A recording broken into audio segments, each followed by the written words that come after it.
In Jesus' story, the third friend responds, "Do not trouble me. The door is now shut, and my children are with me in bed. I cannot rise and give to you." The Enduring Word commentary describes the context for us. It says, "In the custom of that day, a whole family lived in a one-room house. One side of the house was a raised platform where they all slept. Down on the ground were all the animals. There was no way the man could come to the door without disturbing the whole household."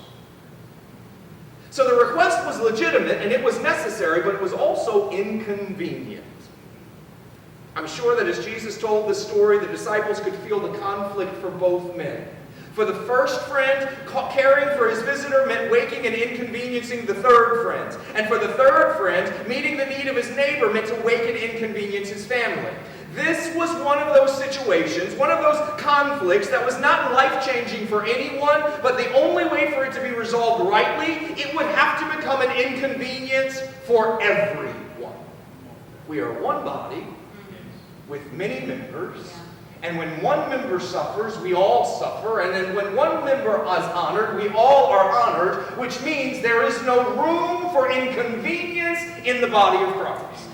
Which means that the moment you feel inconvenienced, you are in your flesh. The moment you can't be bothered, you're in your flesh. The moment it costs too much, you're too tired, or it's too late, you're in your flesh, because we are one body connected to each other, and there's no room to be inconvenienced in the body of Christ. One of the greatest obstacles to true fellowship, to unity, to being the body of Christ is our commitment to the convenient and the comfortable in our own lives. I say this, and I know it's going to not sit well, but we cannot be the body of Christ if we're going to be offended by inconvenience. We can't be. Otherwise, we're still just neighbors doing the best we can in our own strength, which means there's no witness of anything but us.